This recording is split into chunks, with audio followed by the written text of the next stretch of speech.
Bueno, como ahora no tenemos mucho tiempo para entrar en disquisiciones, que por otra parte nos alejarían del objeto principal de esta charla, acudiremos a un símil vasco que creo que todos ustedes conocerán perfectamente.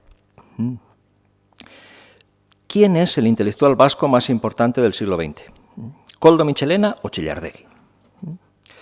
Y sí, efectivamente, en este caso también el establishment universitario vasco sostiene una campaña ininterrumpida durante años y años para convencernos a todos que el intelectual universitario vasco más importante del siglo XX pues es Koldo Mitxelena. Yo en este caso también disiento.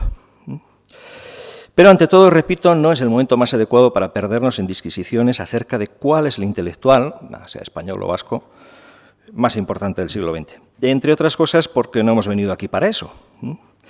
Y también porque corremos un serio peligro, y es que nuestro debate pues, rápidamente derive a una discusión un tanto tabernaria acerca de pues, cuál es el mejor jugador de fútbol del mundo, pues si es Pelé o Maradona, o tal vez peor, si es Messi o Ronaldo, y no vamos a citar a nadie más. En fin, simplemente he querido comenzar dando un cierto toque de actualidad a estos problemas que vamos a citar a continuación, porque ¿cuál es el tema que realmente nos ocupa hoy? Y ahora ya intentaré decirlo sin circunloquios, ir al grano en la medida de lo posible. Hay algo, en mi opinión, hay algo que comparten entre sí los cuatro intelectuales que he citado hace un momento. Ramón Menéndez Pidal, José Ortega y Gasset, Koldo Mitxelena y Chillardegui. Hay una característica básica y fundamental que comparten los cuatro. Un rasgo absolutamente esencial de toda su trayectoria intelectual e incluso vital, que los aúna y los hace mutuamente comprensibles. Y ese rasgo es que los cuatro son profundamente nacionalistas.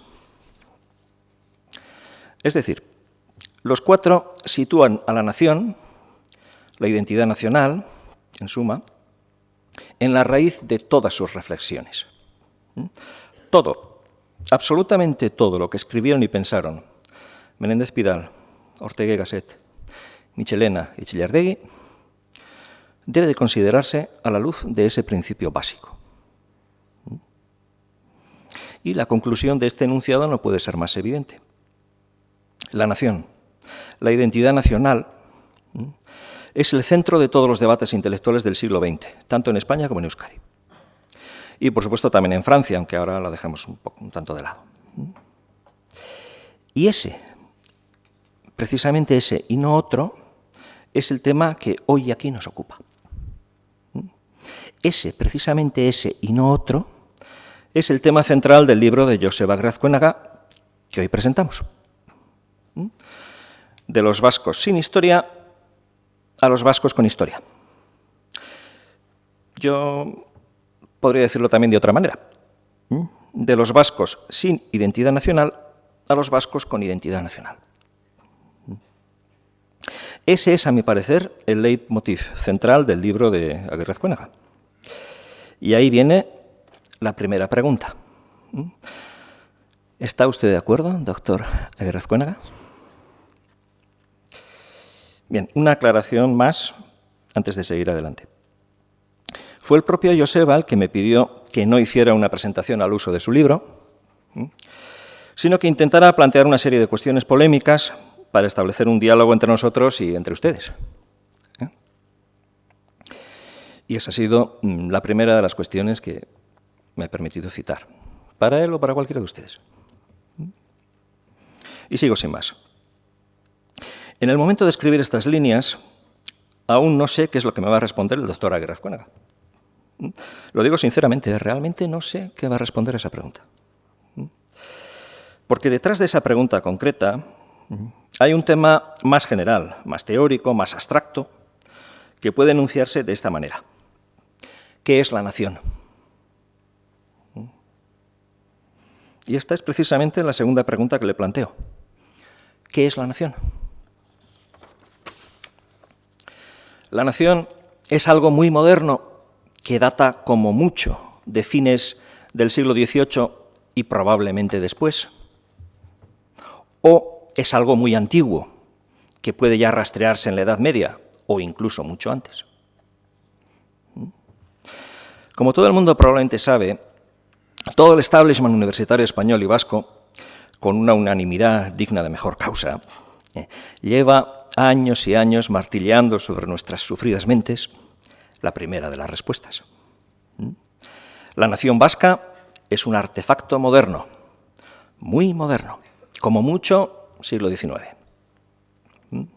O mejor aún, la nación vasca la inventó Sabino Arana a finales del siglo XIX, precisamente aquí, en estas calles de Bilbao, y en estos o muy parecidos salones intelectuales, hace algo más de 100 años. O, en sus versiones más extremas, pues la nación vasca simplemente no existe. Es, como mucho, el sueño de una noche de verano en la mente calenturienta de personas entre melancólicas y neuróticas, de escasas luces en todo caso, que no tienen nada mejor que hacer que entretenerse en fantasías sin sentido. Y esa es precisamente mi tercera pregunta.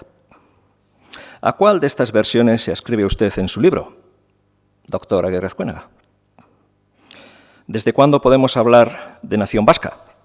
Si podemos hablar de nación vasca, claro.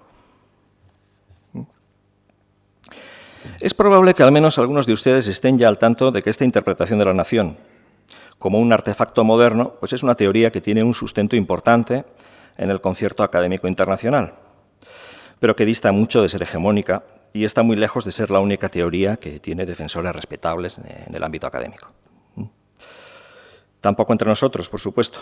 Me viene ahora a la memoria el último libro de José Azurmendi, dedicado precisamente a este tema, donde no tiene ningún reparo, él, como hacen otros muchos, de hablar de los griegos como una nación, ya en tiempos de Heródoto de Halicarnaso.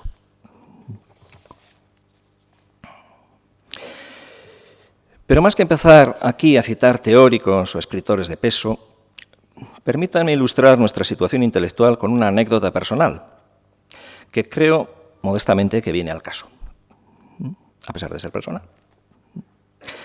Como ya les dije hace un rato, leí mi tesis doctoral en la Universidad Autónoma de Madrid hace 15 años. Mi tesis está dedicada a Ramón Menéndez Pidal, y en ella defendí, tal como habrán deducido del título y de algunas de mis anteriores afirmaciones, que Menéndez Pidal fue un nacionalista nato y que sus reflexiones acerca de la nación española, su historia, sus orígenes, su esencia, por decirlo en los términos habituales a muchos, son la clave que nos permite interpretar correctamente su pensamiento. Por tanto, en mi tesis me ocupaba, evidentemente, del nacionalismo español.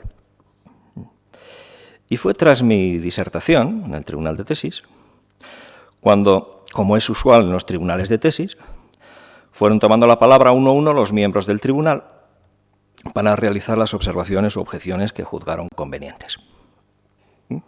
Bueno, tranquilos. No les voy a contar mi tesis. Tampoco les voy a contar cómo nació mi primer hijo o cómo conseguí el carnet de conducir. No, calma. Pero simplemente invocaré a uno de los miembros de aquel tribunal, un ilustre catedrático, al que admiraba y admiro abiertamente, entonces y ahora, y que ha sido y es una de las plumas más habituales en la prensa española progresista en todo lo relativo al tema del nacionalismo. En una palabra, una personalidad académica de peso, de mucho peso. ¿Y qué es lo que en este trance tan delicado para mí me dijo acerca de Menéndez Pidal y el nacionalismo español? Bueno, pues fue algo así como lo siguiente, comillas. ¿Se ha referido usted al nacionalismo español de Menéndez Pidal, caracterizándolo en términos esencialistas y religiosos? Pero para hablar de nacionalismo esencialista y religioso, ahí tiene usted a Sabino Arana. Y dejando de un lado a Pidal, continuó durante unos 10 minutos hablando de Sabino Arana. Así como lo oyen. En fin, por si a alguien le queda alguna duda, la tesis fue cum laude por unanimidad y luego todos nos fuimos a comer y tan contentos. Pero creo que esta anécdota personal ilustra un tanto algunas de las situaciones en las que, en mayor o menor medida, nos enfrentamos muchos de los aquí presentes. Intentamos hablar del nacionalismo español y nos responden hablando del nacionalismo vasco. Y me temo que simplemente es para taparnos la boca. Y ahí va mi cuarta pregunta al doctor Aguirre Azcuénaga. ¿Es posible hablar de la identidad nacional vasca, como hace usted en este libro, sin que inmediatamente salte alguien hablando de alguna otra cosa que en principio no viene al caso, como puede ser la condena del terrorismo, los excesos de la política lingüística del gobierno vasco, el concierto económico, el cupo? En fin, ya van 4 preguntas y convendría ir finalizando mi introducción. Lo haré con alguna consideración más académica y más ceñida, en concreto, al libro que hoy presentamos, y así dar pie a Joseba en las mejores condiciones posibles. En mi modesta opinión, de todas las figuras intelectuales que el doctor Aguirre Azcuénaga repasa y valora en su libro, hay 2 que destacan sobre todas las demás. Me atrevería a decir que son los 2 intelectuales vascos más importantes de toda nuestra historia. Importantes en su momento contemporáneo en concreto, e importantes para nosotros porque su aportación sigue siendo una guía luminosa para reflexionar sobre los problemas pasados y actuales de nuestro pueblo. Estos 2 intelectuales son, evidentemente, Ollenart, siglo XVII, y Larramendi, siglo XVIII. Intentaré justificar brevemente mi opinión antes de formular la última pregunta que quisiera hacer esta tarde. La teoría foral, vamos a llamarla así, en toda su generalidad e indeterminación, la teoría foral es probablemente la cuestión intelectual más importante de nuestra historia, al menos desde el siglo XVI. Hace relativamente poco, el lehendakari Iñigo Urkullu se refería a la nación foral, en una afirmación que, como era de esperar, provocó algunas ironías en el establishment universitario, al que anteriormente me he referido, y también en el ámbito político, como es lógico. Pero quisiera dejar las discusiones políticas a un lado y centrarme en lo que solemos denominar historia intelectual o historia del pensamiento. Mi opinión personal es que las palabras del lehendakari Urkullu reflejan convicciones compartidas por un amplio espectro social entre los vascos y vascas, y que, y aquí viene el punto concreto que hoy y ahora quisiera discutir, remite en el último término a Manuel Larramendi. Larramendi es el formulador más coherente de la doctrina foral, sobre la cual se cimienta el autogobierno vasco en las 3 provincias de la actual comunidad autónoma desde el siglo XVI a la actualidad. Realmente, si uno lee a Larramendi, tiene la sensación de que poco de sustancia se puede añadir. Larramendi es el que fija las bases más sólidas de la teoría foral, tanto mirando al pasado como a un porvenir que llega hasta nuestros días. Pero la teoría foral no es ni con mucho la única teoría sobre la que se asientan los anhelos de autogobierno de los vascos y vascas. Mirando un poco más atrás, nos encontramos con un historiador de una calidad excepcional, Arnaud Ollenart, el cual, aunque no reniega abiertamente de las tesis foralistas, les presta en general bastante poca atención. Y en cambio centra sus reflexiones en los orígenes y la historia del antiguo reino de Navarra. Es un cambio de acento, si se quiere, pero es importante y significativo. Ollenart se centra en el antiguo reino de Navarra, en toda su extensión, mientras que las tesis de Larramendi se centran siempre en Guipúzcoa, aunque no resulte difícil generalizarlas a todos los territorios vascos. Pero eso no es algo que aborda el mismo Larramendi. Larramendi es provincialista. Ollenart siempre parece hablar del conjunto de los territorios vascos. Por otra parte, ambos conceden un papel central en sus reflexiones al euskera, la lengua nacional de los vascos y vascas. Pero es evidente que la importancia real del euskera es mucho mayor en Ollenart que en Larramendi. En fin, sobre Ollenart y Larramendi podríamos extendernos mucho, pero de nuevo voy a dejar las consideraciones eruditas a un lado y hacer una afirmación polémica que sitúe el problema en términos más actuales. Para mí resulta evidente que Larramendi, en último término, es el padre intelectual de todas las teorías políticas autonomistas defendidas hoy en día, principal, aunque no únicamente, por el PNV. En cambio, Ollenart es la gran fuente de inspiración del nacionalismo historicista, defendido principal, aunque no únicamente, por la izquierda abertzale. En ambos casos, por supuesto, estoy hablando de inspiradores, no de codificadores en detalle. Y, por supuesto, también estoy lejos de propugnar que todo lo que defiende hoy en día el lehendakari Urkullu pueda ser remitido a Larramendi, o que todas las opiniones políticas de, por ejemplo, Arnaldo Otegi, pues pueden hallarse de una u otra manera justificadas en su tocayo del siglo XVII, Arnaud Ollenart. Pero algo sí que hay. Adiós. Y acabo. Ya me están dando el primer aviso. Bueno, no le voy a pedir al doctor Aguirre Azcuénaga que se muestre de acuerdo o en desacuerdo con esta ambiciosa teoría que acabo de transmitirles.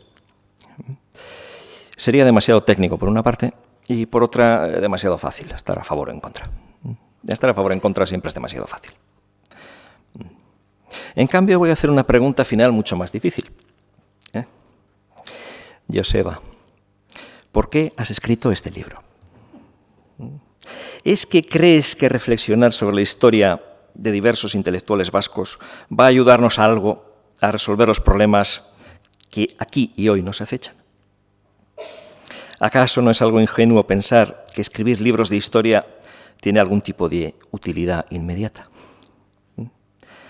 Joseba, ¿este libro va a servir para algo? Bueno, mila esker guztioi. Bueno, arratzalden guztioi, eta neupe erderera joko dut liburu hau. Arratzalden guztioi. Eta eskerrik asko ona hurbiltzeagatik eta historia kontuetan interesa dokozulako etorrezarete ona. Hemen argitaratutako gazteleraz, euskeraz lehenago publikatutako beste testu batzutan agiri da. Buenas tardes, agradecer a todos ustedes su presencia y supongo que tienen algún interés por el pasado. Pero quien tiene interés por el pasado es porque está interesado en el futuro. Y nosotros siempre, queramos o no, hacemos reflexiones sobre el presente, sobre el futuro, pero finalmente, como somos tiempo, necesitamos también fijar la medida en el pasado. Y en el universo, al final, solamente existen historias, nada más. Piensen ustedes en átomos, de acuerdo con las teorías físicas, etc. Pero sin alguien que no cuente historias, como decía la poetisa Reckmayer, el universo no es nada.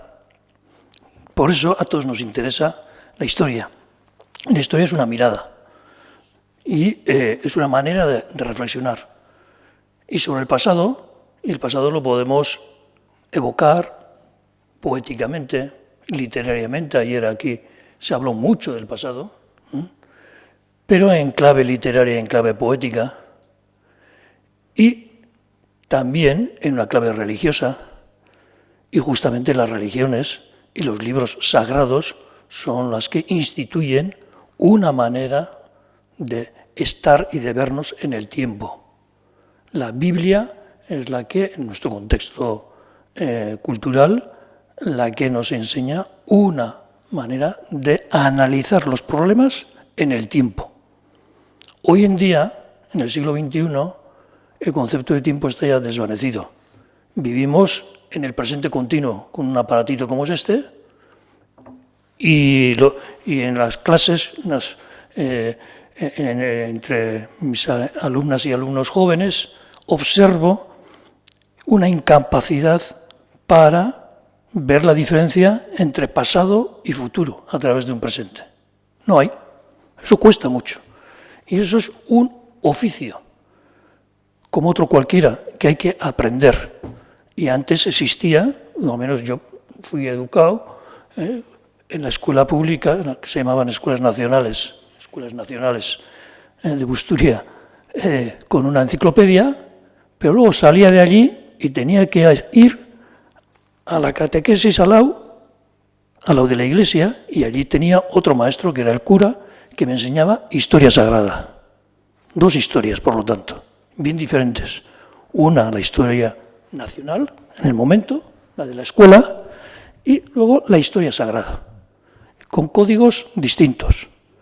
Y en la historia sagrada lo que aprendemos son verdades. Y ahí no hay dudas, hay verdades. Y uno se dota de esas verdades y se inspira en unas experiencias de un pueblo que se supone que fue elegido por Dios y que se autoelige. Y esa idea de pueblo elegido es la que está en el sustrato de todas las ideas nacionales. Este libro, y ya por responderte a la primera pregunta, a ver si está de acuerdo, rotundamente no. No es un libro sobre identidades nacionales. Rotundamente no. Y he visto que luego la segunda pregunta y la tercera también iban en la misma línea. Este no es un libro ni de nacionalismo ni de identidades nacionales. Es un libro de vascos. Punto. ¿Y cómo arranca el libro? Pues quizás voy a ilustrar por qué no estoy de acuerdo en esa visión, en esa codificación o cosificación de del concepto identidades nacionales. Las identidades nacionales es un producto muy reciente, muy reciente. Ahora bien, todas las identidades nacionales, como ya demostró Anthony Smith en 1986, en The Ethnic Origin of the Nations, tienen unos sustratos, obviamente lingüísticos, religiosos, muchas. No se generan sobre el aire no genera nada. Entonces, a lo largo del tiempo, y fundamentalmente, eso que llamamos naciones, como agentes activos a través de nacionalizaciones, y aquí hay un capítulo dedicado a las nacionalizaciones forzosas que todos los estados europeos empiezan a realizar en el siglo XVIII primero. Pero entonces no son nacionalizaciones todavía, entonces son reales. Porque en el siglo XIX todo lo que era real se convierte en nacional. La biblioteca real es biblioteca nacional. El ejército real de rey, me refiero, se convierte en ejército nacional. La biblioteca real, biblioteca nacional. La academia real, pues academia nacional. Todo lo nacional, pues todo lo real se transforma en nacional en adelante. ¿Y por qué mi interés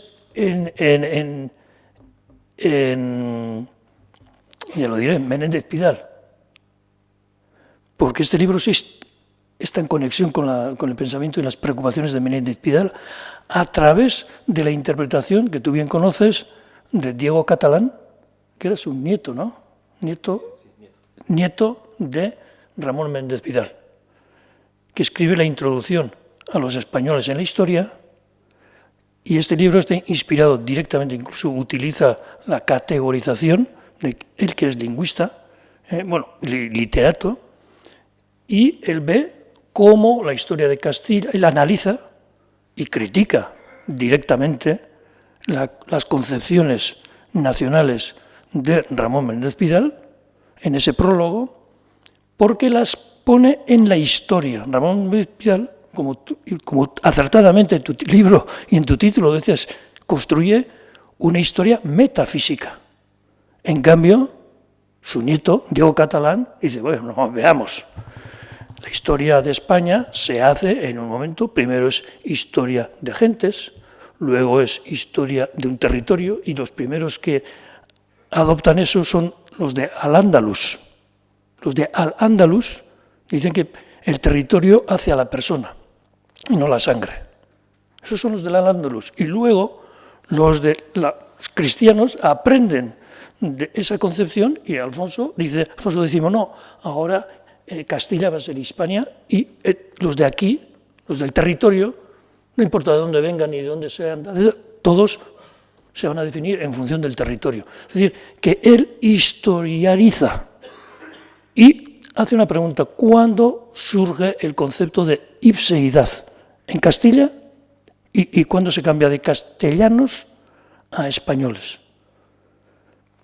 Directamente estaba haciendo una crítica a la obra canónica de la historia de España, que es la historia de Menéndez Pidal. Por lo tanto, la preocupación al hacer este libro viene de ahí, no tanto de las identidades nacionales, sino más bien de cómo se generan y se hacen las historias en general, las crónicas, los relatos, y luego, claro, una cosa son los relatos y otra cosa es la historia. Porque en la historia tenemos un método, una manera de acercarnos, de buscar las verdades, de aproximarnos a esas verdades, de generar la diferencia entre lo falso y lo verdadero. Hoy en día, además que se crean oficinas para generar noticias falsas, uno de nuestros oficios justamente es buscar las verdades.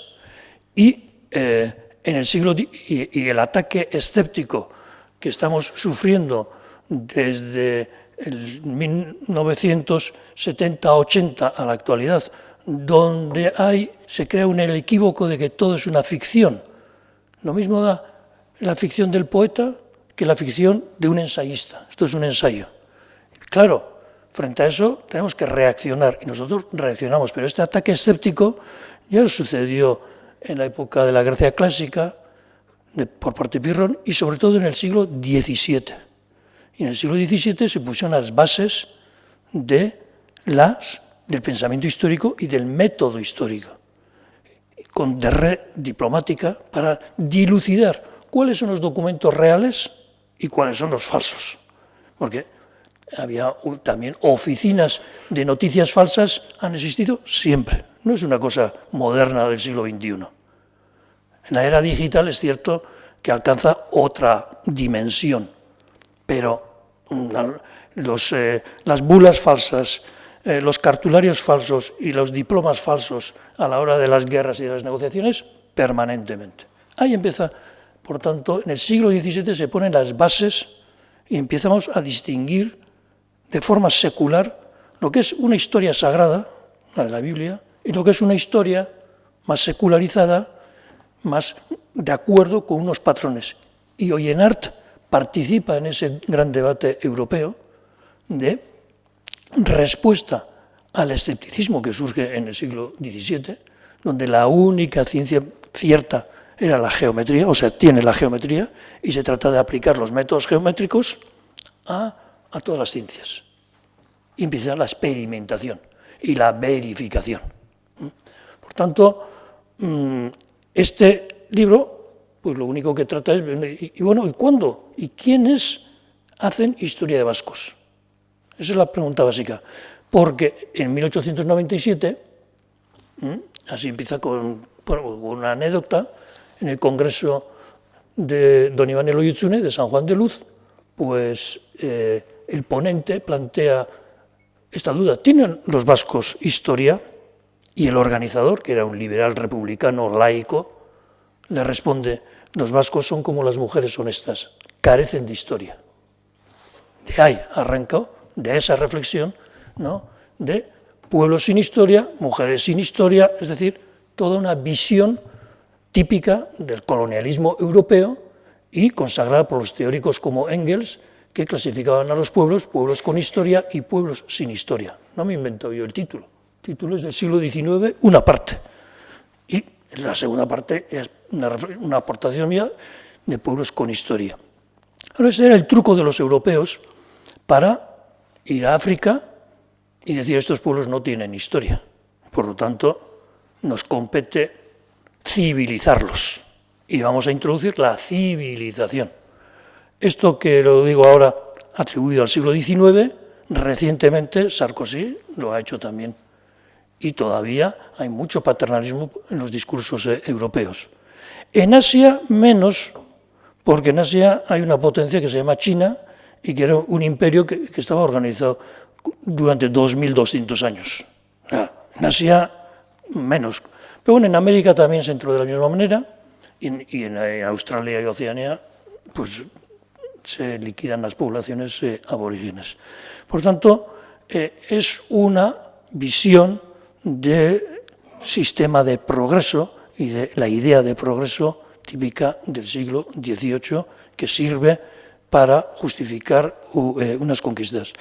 Y aquí luego también hay otro reto historiográfico, como es a ver si existe progreso historiográfico o no. Es decir, si somos capaces de ir construyendo historias de acuerdo con el canon científico, de acuerdo con un canon de pensamiento, de crítica de fuentes, porque para nosotros lo más importante es la crítica de las fuentes y luego la construcción del discurso. Una cosa son las cosas, los documentos, otra cosa luego es el speech, ¿no? El discurso que se hace sobre eso. Eso Hobbes también ya desde en el siglo XVII ya lo marca claramente y luego se desarrolla a partir de esos siglos. Por tanto, este es un libro de historia de la historia y no tanto de las identidades nacionales. Y ya respondiendo más directamente al contenido, pues quien establece las bases, y como no podía ser de otra manera, de una historia de vascones y los pone como sujetos y primero hace una historia de Navarra pero luego la transforma en una historia de Vasconia, sin duda alguna era Oyenarte. Y él tiene una concepción de la Vasconia amplia, pero una Vasconia pensada en una órbita de la monarquía francesa. Vasconia, Oyenarte pertenecía a una red de intelectuales, como escribió y lo demostró Manes Goyeneche, a una red de intelectuales que se llamaban libertinos, es decir, que tenían la mala costumbre de pensar por libre. Libertinos, luego de ahí vendrán los ilustrados más tarde. Pertenece a esa red y, por tanto, están construyendo una monarquía compuesta y de esa manera escribe, reflexiona con una crítica de fuentes y critica todos los mitos sobre los que se sustenta el poder público de las Juntas Generales y Asambleas Representativas de Vizcaya, de Guipúzcoa y Álava. El vasco-iberismo, el vasco-cantabrismo y la independencia originaria, todos los mitos los critica. Por eso a Larramendi no le gustó Oyenarte. Larramendi, que era guipuzcoano, pero vivió en Bayona, tuvo ocasión de conocer también Iparralde, y he visto que haces una pregunta sobre Larramendi y Oyenarte, da para otro ensayo comparar Oyenarte y Larramendi. Pero sobre Larramendi es jesuita y por lo tanto afirma y niega de manera no problemática cualquier sentencia. Es decir, que tiene la facultad para afirmar y negar lo contrario. Ese es un ejercicio que desarrollan dialéctico, que desarrollan es profeso todos los jesuitas como parte de su formación. Por eso ha habido autores que no lo consideran como el padre de la teoría foral, sino más bien el padre de los populismos, del populismo, distintos populismos vascos. Porque claro, afirmar que Guipúzcoa es una república aristocrática, pues es una excelente definición, claro. Y es decir, afirmar lo contrario de lo que se afirma. Es decir, república, es decir, que es de la res pública, pero aristocrática, gobernada por unos pocos. Es una síntesis perfecta. Dos, Larramendi tuvo la feliz idea de decir, Guipúzcoa es un mayorazgo creado por Dios para generar desde ese lugar la población general del mundo. Todo esto, ¿por qué lo hacía Larramendi? ¿Por qué creaba todo ese discurso y toda esa mitología? Para justificar el poder público, ciertamente atenazado y controlado crecientemente por los funcionarios reales borbónicos, y con esa finalidad él construye toda una idea y dice, y eleva a canon de lengua, porque el euskera no era lengua, era un lenguaje, y eleva a nivel de lengua el euskera, porque hace una gramática y un diccionario. Y dice, ya tenemos diccionario y gramática, por lo tanto tenemos lengua, que no es poco. Por lo tanto, lengua y lenguaje son distintos y perfectamente podíamos estar hablando de 3 lenguas vascas. Actualmente solo decimos que hay una lengua, porque la diferencia entre lengua y dialecto la establece el poder público. No lo establecen los lingüistas ni las academias, y luego las academias, que son parte de ese poder público. Por tanto, de la misma manera que pasamos de muchos dialectos a lenguas codificadas, pues mutandis mutandis sucede lo mismo con lo de la nación. Hay grupos, por eso aquí hay un capítulo breve, pero que explico, pues una historia se puede hacer en función de los grupos, de las identidades nacionales, de las clases sociales. Es decir, desde el siglo XVII, es que en el siglo XVIII, Larramendi hace un discurso favorable contra los andiquis, favorable a los machinos. No conoció luego la machinada de 1766, pero al mismo tiempo dice que, bueno, que tienen que ser dominados, y que tiene discursos para todos, para el mejor postor. Tenía esa habilidad y, por tanto, hay una posibilidad, y nosotros también ya hemos hecho historias de Euskal Herria, fijándonos exclusivamente en todas las machinadas, desde el siglo XVI hasta la actualidad. De ahí que el libro lo que quiere es preguntarse cómo se han hecho las historias vascos y cuáles han sido los hitos. Y llegamos al último, y voy a ceder ya la palabra a las preguntas, y llegó a un último punto, porque también hay un proceso de nacionalización vasca. Claro, en el siglo XIX hay una desaparición y en monarquías constitucionales solamente todo el mundo se transforma en ciudadano, no todo el mundo, perdón, los que eran negros o esclavos no obtenían la ciudadanía española en la Constitución de Cádiz. Por tanto, no en todas las constituciones la ciudadanía se extendía a todos, pero bueno, el proyecto era transformar a todos los súbditos en ciudadanos con independencia de la lengua que practicaran y dos, homogeneizarlos al máximo bajo el concepto de ciudadanía. Y ahí es cuando surgen resistencias en todos los estados europeos.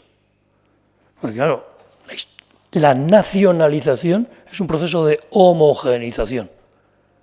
Y en todos los estados europeos hay un proceso de resistencias y en muchos, como del austrohúngaro, etcétera, surgen muchísimas naciones en 1918.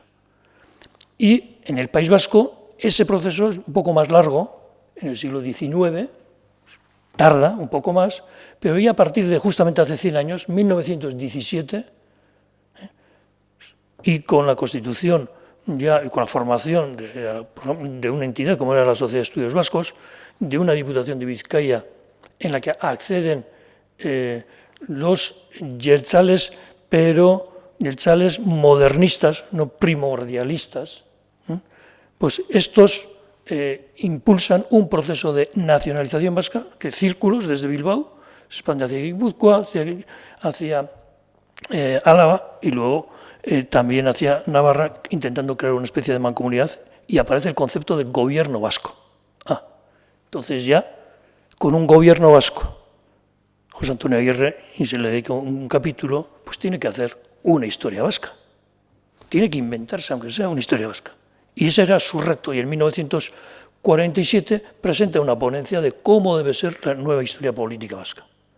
Pero el libro también aborda, la historia no se construye solamente con instituciones políticas, todas las juntas generales y las asambleas representativas tenían contratados siempre juristas que hacían historias y que hacían ese recorrido, esa interpretación histórica de pasado y futuro.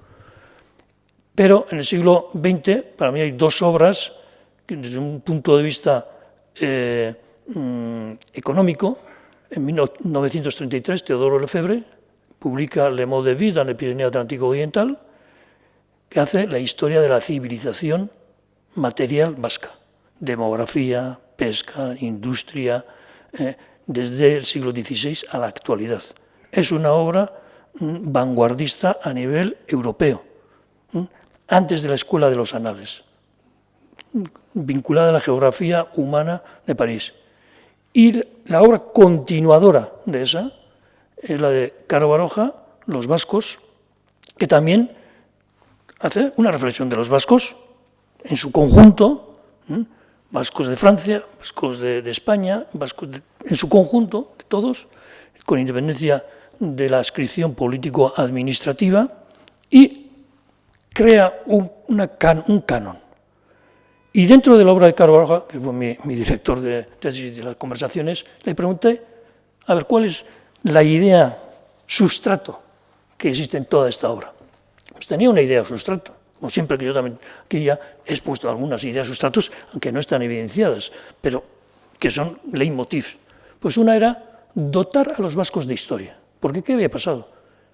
¿Qué estaba pasando? Que unos niegan la historia para homogeneizarlos dentro de un concepto abstracto aséptico de ciudadanía en un conjunto, y por tanto no existe. Pero dentro del País Vasco también había un concepto disociativo de clasificación de vascos aborígenes y vascos, pues no aborígenes, o vascos corrientes, vascos de las montañas, que son los vascos a los que viene a buscar Humboldt y otros románticos durante todo el siglo XIX, pero la mayoría de los vascos no viven en las montañas, no viven en los montes, sino viven en las ciudades y dedicándose a otras labores, a muchas labores. Y la zona más densamente, demográficamente poblada, por tradición, es toda la costa. Está llena de ciudades que no viven en las montañas, sino viven en la costa, en los núcleos, dedicados a muchísimas actividades. Entonces, claro, otro de mis maestros, José Miguel Vallarán, enfoca la historia prehistórica y, claro, transforma a los antecedentes prehistóricos en línea directa y continuadora con los presentes, obviando todo un tiempo de los últimos 1000 años, o 2000 años, más bien 1000 años, que es donde se insisten y trabajan tanto Teodoro Lefebvre como Caro Baroja. Y ahí también habían desaparecido los vascos de la historia. Y justamente en estos libros emergen con gran fuerza al ritmo de todas las personas europeas, porque la historia del País Vasco está muy imbrincada a la historia de los distintos pueblos de Europa. Y bueno, con estas reflexiones creo que ya he dado, no sé si he respondido a otra pregunta, porque lo de la identidad nacional ha sido un poco reiterativo por tu parte, pero yo creo que... Lo has dejado bastante claro, sí, Joseba. Vale, gracias. Entonces, como se trata de un diálogo, ya hemos consumido aquí 3/4 de hora, y me gustaría que ahora, porque hay un micrófono, decís el nombre, y, bueno, al hilo de lo que hemos expuesto, yo un poquito deslavazado, de aquí y de allá, pero el discurso de Proudhon ha sido mucho más rectilíneo, lo ha leído, yo me lo he inventado casi sobre el libro, y ahora es el momento de hacer unas preguntas. Bueno, se puede usar el nombre o el nickname, eso es una cosa que nos ha traído la modernidad, que como todo el mundo sabe llegó hace como 3 años o así, antes no éramos modernos, pero ya hay alguien que se anima. Bueno, Arratsaldeon.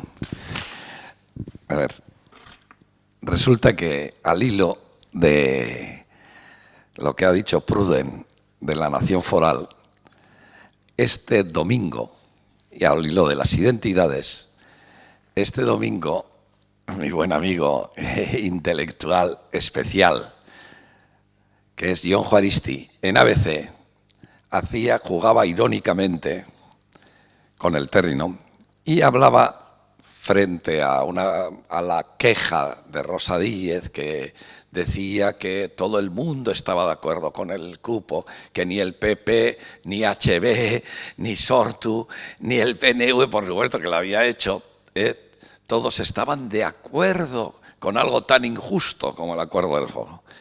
Ironizaba, nuestro amigo Juaristi, diciendo que habían dado con una cosa extraordinaria, Urkullu, que es el término nación foral, que solo por eso merecía estar ya en los anales de la academia y todo lo demás.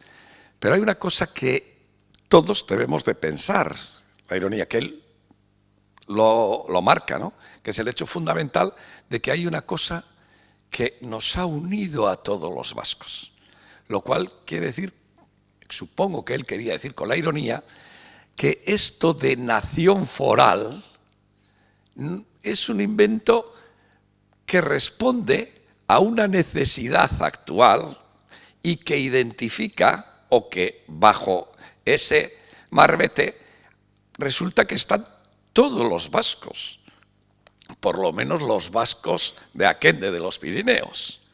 En ese sentido, parece que el PNV, ahora, por mucho que pretendan cada uno, lo demás, quiero decir, los que no son del PNV, disidente, ha encontrado una fórmula actual, reactualizada, irónicamente, con unas formas antiquísimas desde el esto de los tiempos, para que seamos todos felices y contentos y nos sintamos ya todos vascos. Ahora somos todos unidos con eso.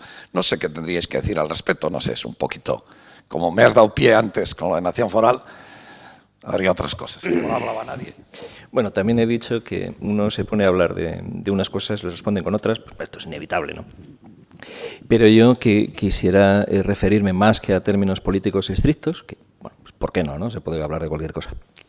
Pero yo me intentaría centrarme más en el debate intelectual, ¿no? Sobre intelectuales, sobre esto y tal, ¿no? Entonces, a mí también me llamó mucho la atención, yo creo como a todo el mundo, ¿no? Cuando Íñigo Urkullu habló de nación foral. A mí también, como a Jon Juaristi, persona con la que comparto bastantes pocas cosas, como habrán notado. Pero a mí también me pareció un invento muy bueno. Y un invento, bueno, pues un invento en el sentido de que probablemente será el primero que lo ha dicho así, nación foral, ¿no? Pero vuelvo a lo que he dicho y he leído, ¿no? Si uno lee a Larramendi, pues es que no hay ninguna novedad en lo que dice Urkullu, vamos, no hay ninguna novedad. Es un inspirador claro, etcétera. Cuando hacemos afirmaciones polémicas, pues normalmente tendemos siempre a cargar la razón en un punto en concreto.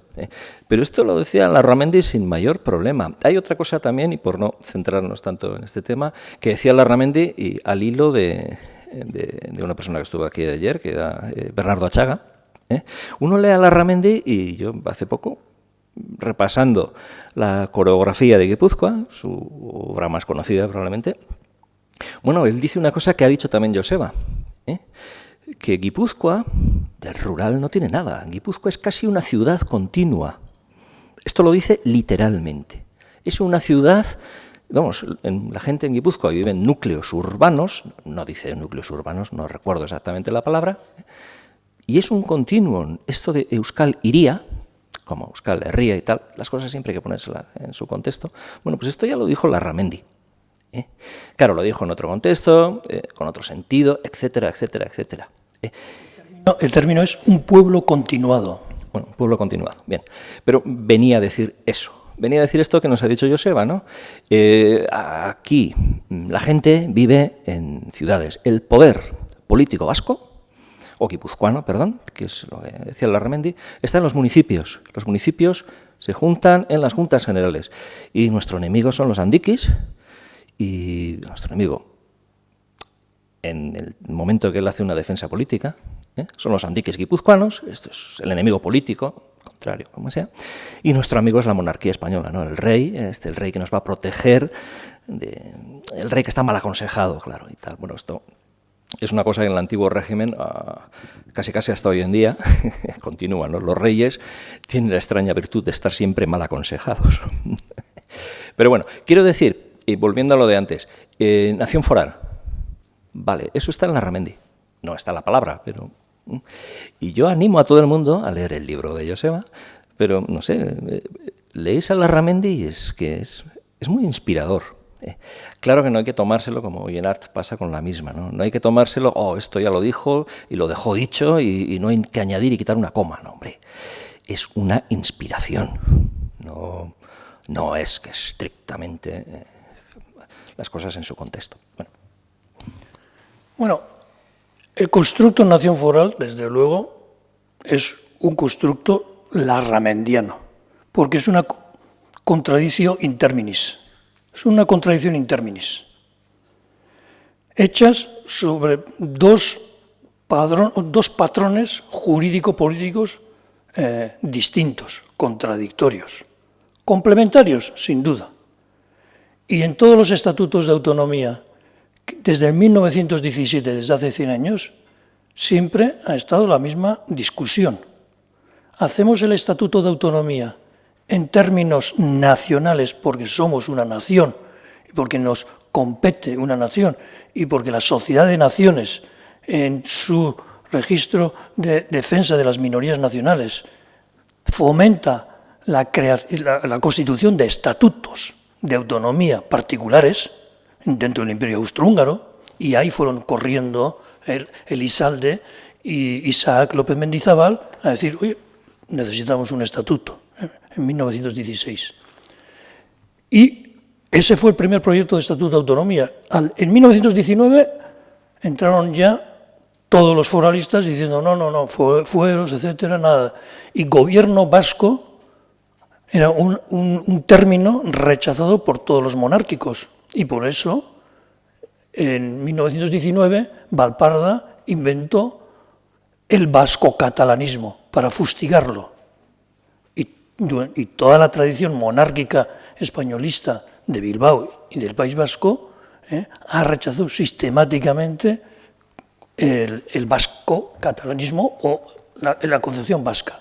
Eso en 1936, con la Constitución del Gobierno Vasco, ya quedó claro. Ahí no había ni una referencia ni a fueros ni nada, solamente al huevo. Nada más que al huevo, también en 1936, con la Constitución de un Gobierno Vasco inspirado en una visión nacional. Pero existían las diputaciones provinciales, que eran las que controlaban también la Hacienda, en 1936 también.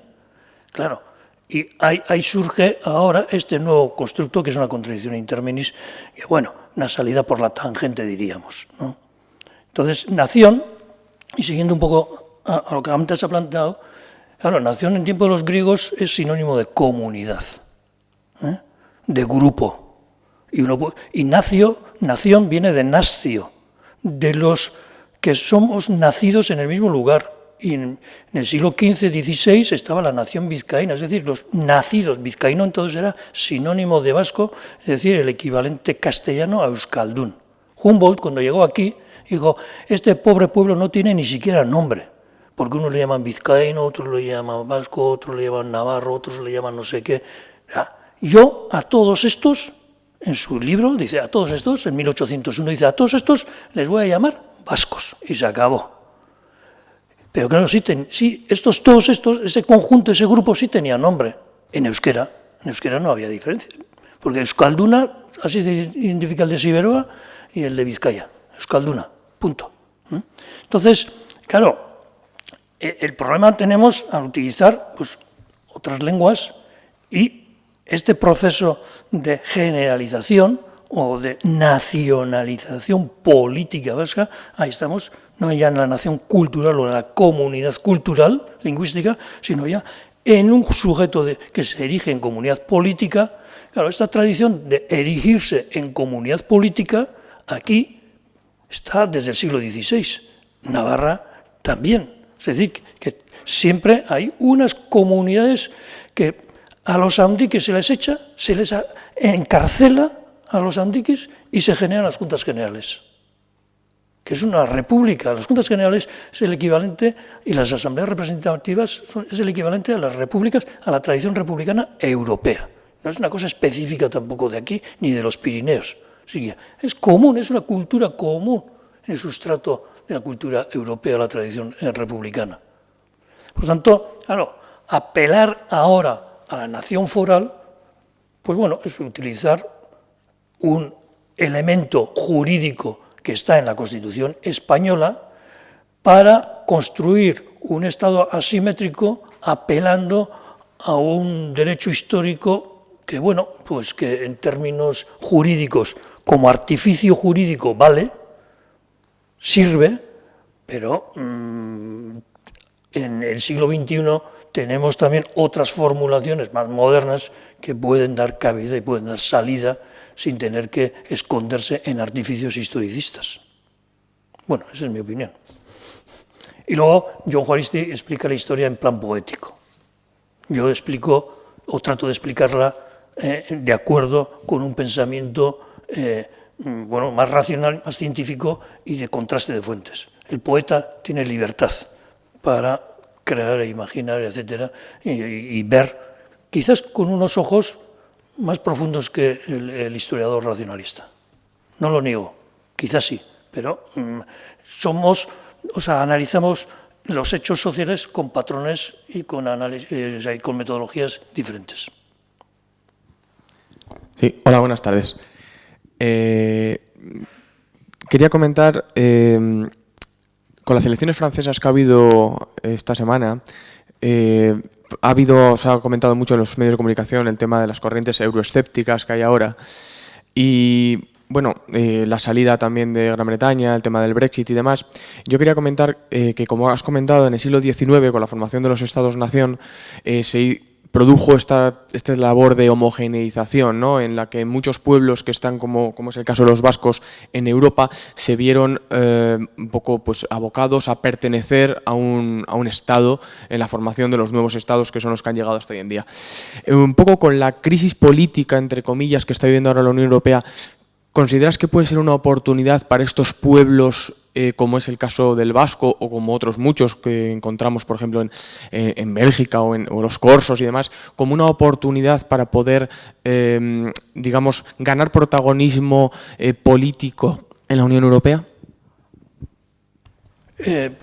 Yo creo que sí, y no tengo ninguna duda, porque el Estado-nación también es un invento de fines del XIX, a partir de la Revolución Francesa, y está periclitando en este momento. Ahora estamos en proyectos supranacionales. Pero ¿qué eran las monarquías compuestas? Y hay que definirlas así. Eran monarquías compuestas hasta el siglo XVIII. La monarquía francesa también era una monarquía compuesta, con jurisdicciones muy diversas, con gobiernos muy diversos. Y la corona coordinaba. Que se interpreta desde el siglo XVI y se retrotrae al siglo XVI y la monarquía española, sin duda alguna. Porque el caso de Navarra existe como reino hasta 1841. La corona es el coordinador, pero en cada uno de los territorios, en muchos territorios, tienen su propia legislación pública y sus propias asambleas, su propia burocracia, etc.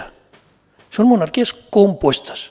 Esa es la menos, aquí apelo a Koenigsberger y luego John Eliot, es decir, dos estudiosos que han reformulado la historia europea desde una visión europea, ¿no? Porque Ramón Méndez Pidal es justamente el modelo de historiador que hace una historia estrictamente del Estado-nación español y lo retroproyecta en el tiempo a la Edad Media.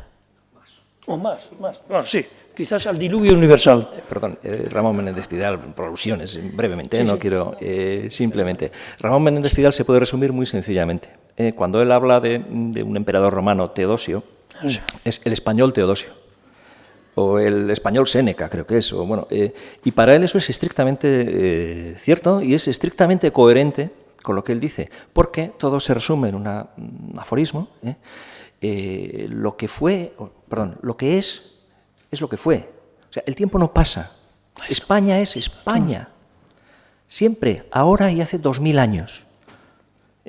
Entonces, si nosotros somos españoles, los romanos que nacieron en España, es decir, el emperador Teodosio, también.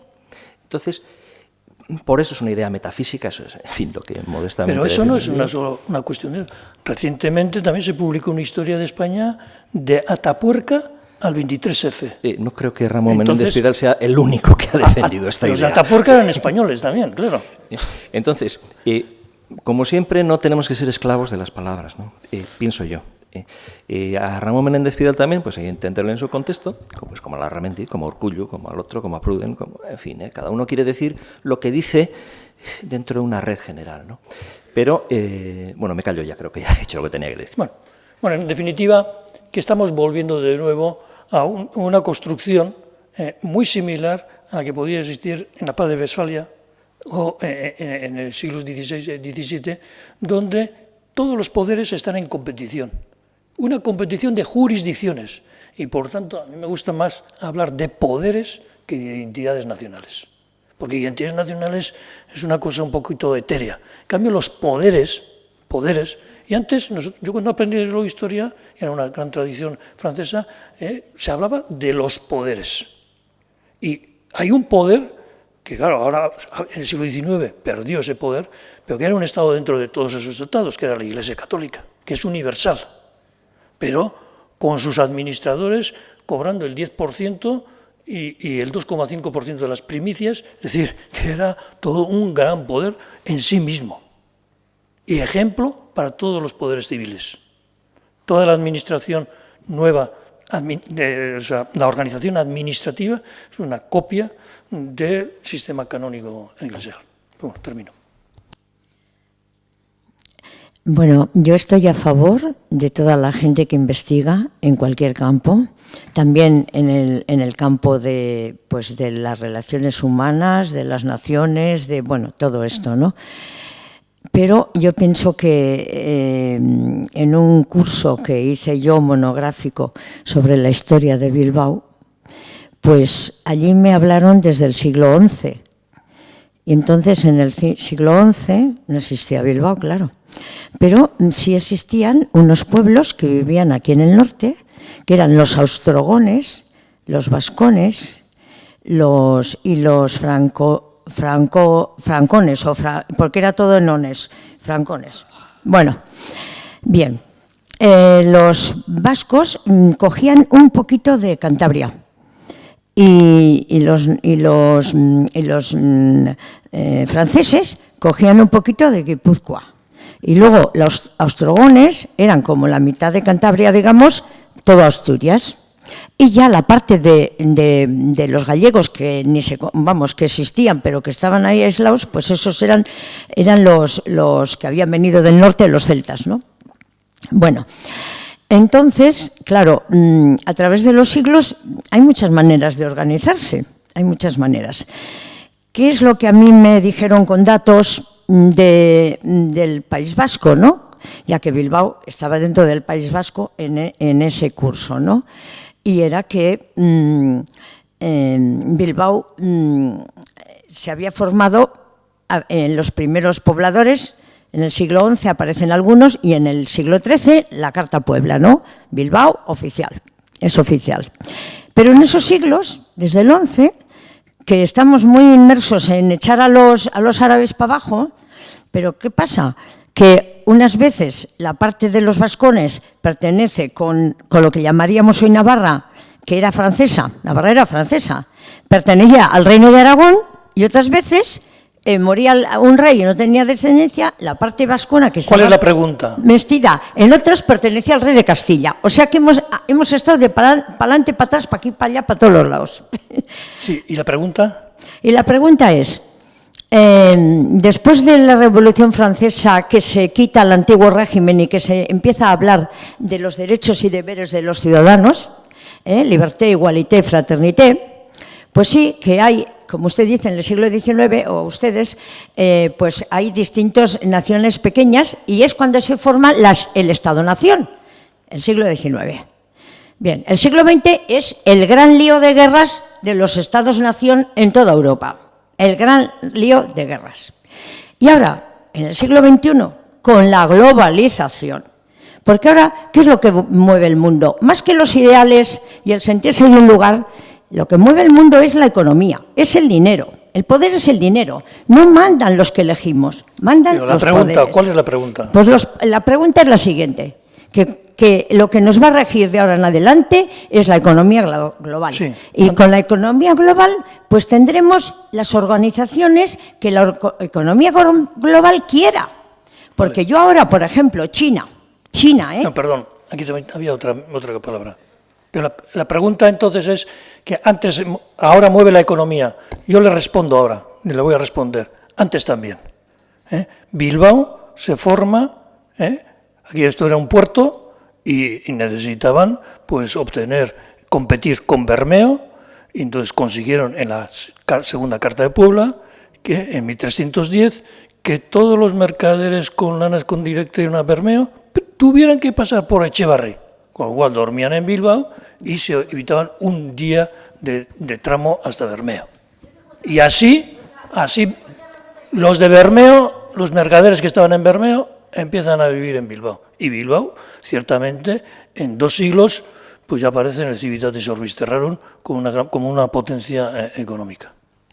Sí, soy Xavier Ormaechea. Habéis dicho que nos presentemos y parece que el único que lo ha notado he sido yo.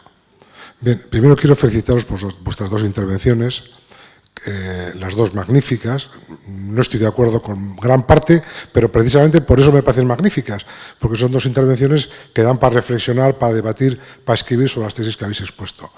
La tuya, Pruden, ha tenido un carácter más político, has introducido más la política, y la tuya, Joseba, evidentemente es más histórica, más desde el punto de vista científico.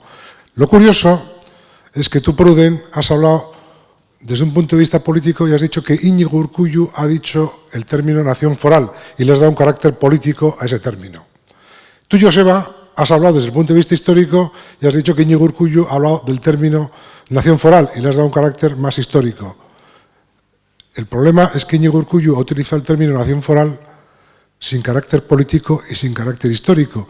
Lo ha dicho desde el punto de vista de derecho positivo. Es decir, no se está refiriendo al pueblo vasco como conjunto, sino se está refiriendo en un momento en el que se estaba produciendo un debate sobre que la Constitución debe reconocer identidades nacionales. Se estaba hablando del famoso debate que decían los socialistas que había que reformar la Constitución para introducir el elemento federal y el reconocimiento de las naciones, tratando de esa forma de que tal vez se pudiera solucionar el problema catalán. Y lo que Íñigo Urkullu viene a decir es: nosotros ya tenemos un encaje dentro de esa Constitución, derecho positivo, en el que se nos califica, se nos puede entender como nación foral. Nación porque la Constitución habla de nacionalidades y regiones, lo que pasa es que luego no dice cuáles son nacionalidades y cuáles son regiones, pero después tiene una disposición adicional en la que habla de los derechos históricos del pueblo vasco que la Constitución dice reconocer y amparar, y después tiene una disposición derogatoria que dice que en cuanto pudieran estar vigentes quedan derogadas las leyes de 1839 y 1876. Y el término nación foral no nace con Larramendi, estamos hablando de derecho positivo, nace con la ley de 1839, en la que el conde de los Andes, que no sé quién le había invitado a aquel debate, pero tuvo una intervención muy interesante, dice: o se reconoce la unidad constitucional o se reconocen los fueros, las 2 cosas es imposible. Nadie le hace caso y al final se cree que es una salida airosa la de decir la unidad constitucional de la monarquía, etc. Y todo lo que hemos ido viviendo después, en el fondo, son secuelas de ese acuerdo de 1839, porque la disposición adicional de la Constitución es una secuela histórica de aquella. Curiosamente, durante el siglo XIX hubo una interpretación que venía a decir: España puede ir cambiando sucesivamente de Constitución, pero la ley de 1839 sigue vigente. Y curiosamente, esa teoría tiene éxito hasta el sexenio democrático, en el que dicen: bueno, esto vamos a dejarlo y tal, pero los distintos cambios de Constitución no hablan de los fueros porque se considera que la ley de 1839 sigue en vigor. Y se cambie la Constitución que se cambie, esa ley sigue en vigor. Y al final lo que se trata es en 1977, cuando tampoco había muchas opciones. Tú has dicho que existen opciones más modernas, el derecho de autodeterminación, pero en el 77 lo único que podía intentar salvarse era la disposición adicional. Y lo que está hablando Íñigo es Urkullu, o Lehendakari Urkullu, perdonar por llamarle, es desde el derecho positivo, es decir, la Constitución española, leyendo su texto, admite la interpretación de que tiene un reconocimiento de los vascos como nación foral. Pero la Constitución, derecho positivo, no es el desideratum, no es lo que Íñigo Urkullu opina de los vascos. Íñigo Urkullu opina que los vascos somos una nación, punto, sin adjetivos calificativos. Y no está hablando ni de Larramendi ni de Oyenart, está hablando de la disposición adicional foral de la Constitución de 1877. Nada más. Perfecto. Bueno, yo, por alusiones, yo, claro. Larramendi habla de una nación.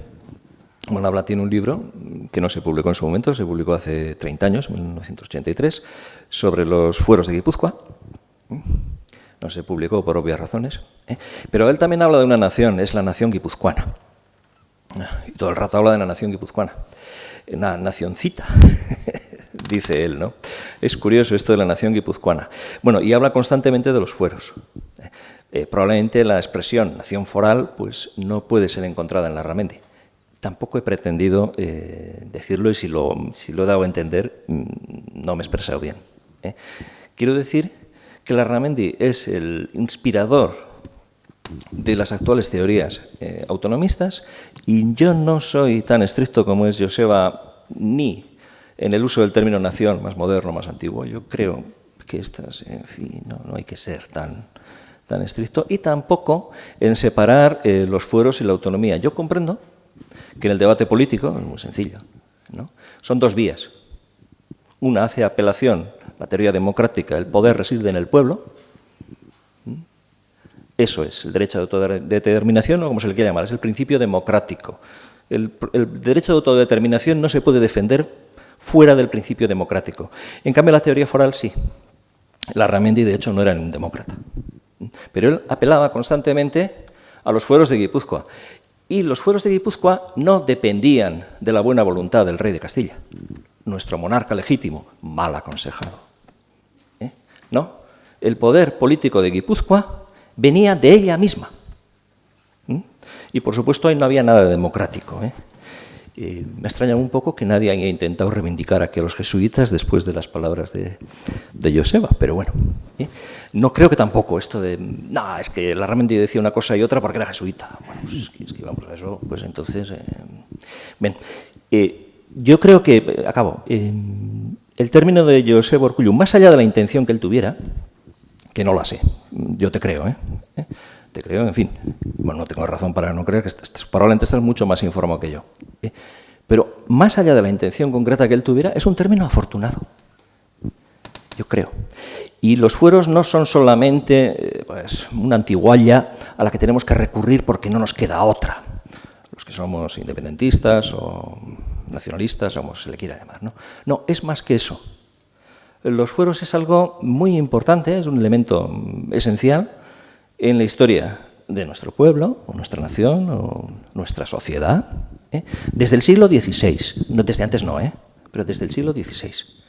Y no es simplemente un recurso que nos sacamos de la manga. Esa es mi idea. Bueno, esto respecto a la transformación de los derechos históricos en derecho positivo, que es tu tesis, quiero recordarte que cuando se introdujo esa adicional a la Constitución, el presidente y los constitucionalistas que habían redactado publicaron un artículo diciendo es un brindis al sol. Y me acuerdo perfectamente de ese titular, es un brindis al sol. Y ciertamente, en 1978 era un brindis al sol. ¿Qué pasa? Que lo que era un brindis al sol, porque era un artificio, una apelación a unas leyes del siglo XIX, derogadas, curiosamente derogadas las de Vizcaya, Guipúzcoa y Álava, no la de Navarra, porque Navarra ha seguido apelando justamente, sacándole chispas del Burgo a esa adicional, que fueron los primeros que se dieron cuenta que podían sacarle chispas, han transformado aquello en comunidad foral, sin referéndum y sin apelación a la soberanía popular democrática, utilizando una trampa, utilizando los fueros y el artificio foral y de los derechos históricos para conculcar derechos democráticos de los navarros. Entonces, y dos, durante el franquismo existía toda una escuela foralista. Y solamente tienes que apelar a Elías de Tejada, excelente larramendiano, pero que transformaban el derecho histórico como el derecho real y en derecho positivo. ¿Por qué ahora, o por qué en el curso del cumplimiento del Estatuto de Autonomía se le ha sacado chispas, es decir, ha obtenido desarrollo eso que era un brindis al sol? ¿Por qué? Porque había una voluntad política democráticamente expresada que ha empujado a atenerse a artificios jurídicos para que las competencias de la Ertzaintza algunas de educación y concretamente las relativas al concierto económico pudieran tener lo que se llama encaje constitucional, porque ahora resulta que esas adicionales entran dentro del bloque de constitucionalidad. Por tanto, lo mismo, o sea, la apelación a los fueros o a la foralidad sirve para un roto y para un cosido, para todo, para todo. Todo depende finalmente de la voluntad democrática. En Navarra, tú me dirás, se está precisamente conculcando ese principio democrático. Y todo ello en virtud del derecho histórico, porque los navarros ya son navarros pues per se. Claro, por definición en cuanto a ciudadanía, y no. Aquí hay un principio democrático y los estatutos de autonomía y precisamente la disociación con la minoría carlista surgió ahí, por la apelación al Estatuto de Autonomía, de acuerdo con unos principios y una democrática, y justamente el nacionalismo vasco fue el factor de democratización extenso, y ahí empieza, y trágicamente se enfrentaron en 1936. Por tanto, yo no estoy en contra del uso artificial, porque todo el sistema jurídico es parte de un artificio, no estoy en contra de ello, pero siempre está pendiente y sujeto a la voluntad democráticamente expresada. Bueno, son las 9 menos 10, no sé a qué hora nos van a echar, pero yo creo que el que quiera pedir la palabra o la que quiera pedir la palabra... Últimas intervenciones. Arratsaldeon, me gustaría formular una pregunta a los profesores que quizá les parezca una butad, pero ¿desde cuándo los vascos somos vascos? Porque he leído recientemente que es en el alto medievo, ¿no?, un periodo oscuro, cuando se supone que los vascones invadieron este lado del Cantábrico, ¿no?, porque había otros pueblos que eran los caistios, los autregones, los bárduros. ¿Pueden arrojar un poco de luz al respecto? Gracias, Carcasco. Esto daría para mucho. No, mira, pero, te voy a responder. Bueno, si no... yo no lo sé, es lo único que puedo decir. Yo siempre suelo decir alguna vez, cuando me toca hablar en público, pues hay cosas que sé o creo saber, otras que no sé. Esta no. Pues yo te voy a responder, al menos de acuerdo con la historiografía, y de momento la más contrastada. Y la fuente para mí en este tema es Julio Caro Baroja y el libro Los Vascos, y todas las fuentes latinas. Hay una apelación a los vascones y pueden tener concomitancias con otros pueblos que describe Estrabón. Lo de la vasconización occidental, eso es una tesis, una hipótesis de Sánchez Albornoz, pero que al menos en 1960-70 ya quedó un poco aparcada. Actualmente, si lo que se trata es de crear novela, y el mejor novelista para saber los vascos en el siglo VIII, yo te recomiendo a Navarro Villoslada, a Maya o los vascos en el siglo VIII. Actualmente los productores de documentales tienen que crear ficción, y donde mejor se tratan o donde mejor basculan es antes del año 1000. Yo te voy a responder con la reflexión de José Antonio Aguirre en el Congreso de Biarritz en 1937. Digo, bueno, 1947, tengo que hacer una historia política institucional, porque su preocupación no era una historia general, porque aquí estoy refiriendo a historias generales, una historia político-institucional que llegue hasta el gobierno vasco, para que en las potencias europeas reconozcan al gobierno vasco. Esa era su preocupación. Y dice, ¿cuándo voy a empezar yo aquí a construir esto? Y dice, siglo XI, cuando un rex dice que es res vasconum, rey de los vascos. Y en eso, curiosamente, está de acuerdo con Azaola, otro intelectual que publicó Vasconia y su destino, años más tarde, y desde una posición política del monarquismo opuesto, diríamos, políticamente a José Antonio Aguirre. Pero en eso constituye, dicen, bueno, aquí, si tenemos que hacer una historia, y si tenemos que hacer un relato, que es otra cosa, político, parece que el punto de arranque, bueno, con documentación, sólido, es la de Res Vasconum, que era el rey de Iruña, que dice, ahora yo soy rey vascono y voy a empezar yo aquí a organizar. Siglo XI. en términos políticos. Ja. Eskerrik asko guztioi, da joan behar dugu.